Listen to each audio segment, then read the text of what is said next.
बिस्मिल्लाहिर्रहमानिर्रहीम। खुश आमदीद। उम्मीद है सब खैरियत से। क़ससुल अंबिया के पिछले बाब में आपसे तज़किरा हुआ था हज़रत आदम अलैहिस्सलाम का, हज़रत इदरीस अलैहिस्सलाम, हज़रत नूह अलैहिस्सलाम और हज़रत हूद अलैहिस्सलाम का। आज हम तज़किरा करेंगे हज़रत सालेह अलैहिस्सलाम का।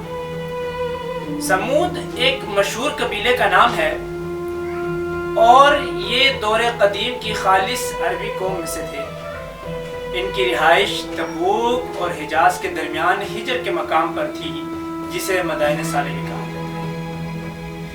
जैसा कि कुरान मजीद में सूरह इब्राहीम की आयत नंबर 8 और 9 में अल्लाह ताला इरशाद फरमाते हैं, और मूसा ने साफ साफ कह दिया कि अगर तुम और जितने और लोग ज़मीन में हैं सब के सब नाशुक्री करो तो अल्लाह फिर भी बेनियाज और काबिल तारीफ है।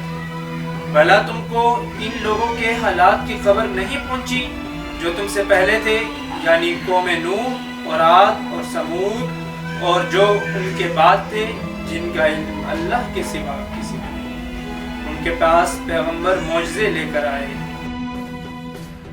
कौम समूद भी कौम आद की तरह बुत परस्त थी और इनका ज़माना कौम आद के बाद का है। कहा जाता है कि इनकी उम्रें बहुत तवील थी और अगर एक आदमी मिट्टी से घर बनाता तो उसकी मौत से पहले वो घर गिर पड़ता।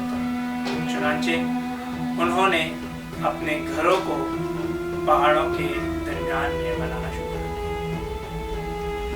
अल्लाह ताला ने इन्हीं में से अपने एक नेक बंदे को नबूवत के मनसब पर फाइज किया और इनकी तरफ हिदायत के लिए भेजा, और उस नबी का नाम हज़रत सालेह अलैहिस्सलाम था।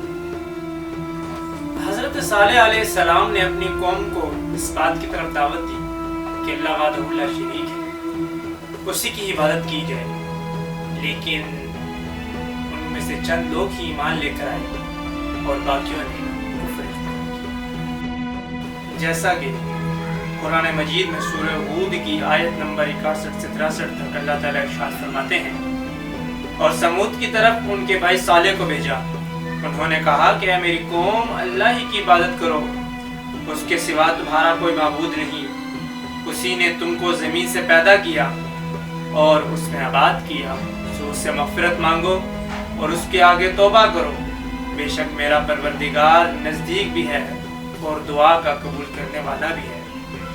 उन्होंने कहा कि सालेह, इससे पहले हम तुमसे कई तरह की उम्मीदें रखते थे, अब वो मुनक़ते हो गई है।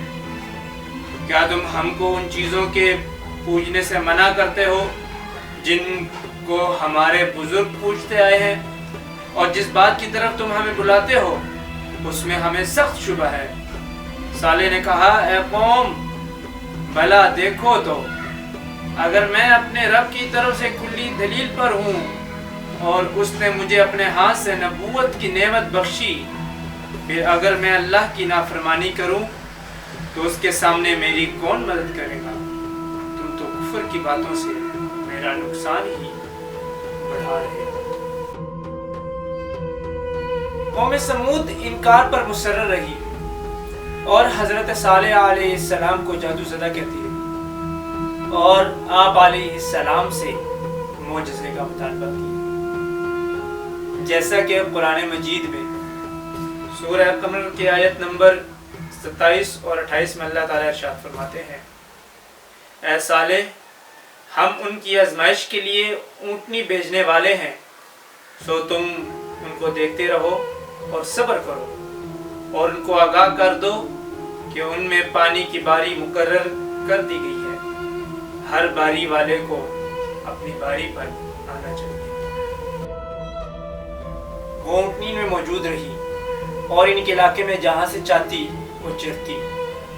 एक दिन ऊँटनी के लिए कुएं का पानी मुकर्रर था, जबकि दूसरे दिन उन लोगों के लिए, और उस ऊँटनी का दूध तमाम इलाके के लोगों के लिए काफ़ी था।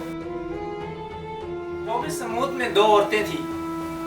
उनमें से एक, जो कि बहुत मालदार थी, उसने अपने चचा ज़ाद को कहा कि अगर तुम इस ऊँटनी को कत्ल कर दो तो मैं तुमसे शादी कर लूँगी। और दूसरी औरत, जो कि एक काफिर बुढ़िया थी और उसका खावंद रईस था, उसकी 4 बेटियां थी, उसने कदार बिन सालिफ से कहा کہ اگر تم اونٹنی کو قتل کر دو تو ان چاروں میں سے جس سے چاہو گے تمہاری شادی کرا دو گی۔ چنانچہ یہ دونوں نوجوان اس کام کے لیے کمر بستہ ہوئے اور اپنی قوم کے 7 اور لوگوں کو اس بات کی طرف ترغیب دی، جیسا کہ قرآن مجید میں سورہ نمل کی آیت نمبر 48 میں اللہ تعالیٰ ارشاد فرماتے ہیں، اور شہر میں 9 شخص تھے جو ملک میں فساد کیا کرتے تھے اور اصلاح سے کام نہیں لیتے تھے۔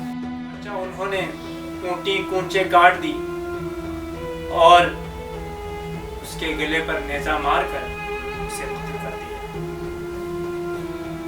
اور پھر وہ لوگ حضرت صالح علیہ السلام کو کہتے رہے کہ جس عذاب سے آپ ڈراتے تھے وہ اب آپ ہم کو ڈرا دیجیے، جیسا کہ قرآن مجید میں سورہ اعراف کی آیت نمبر 77 میں اللہ تعالیٰ ارشاد فرماتے ہیں، جس چیز سے تم ہمیں ڈراتے ہو اگر تم اللہ کے پیغمبر ہو تو اسے ہم پر لے آؤ۔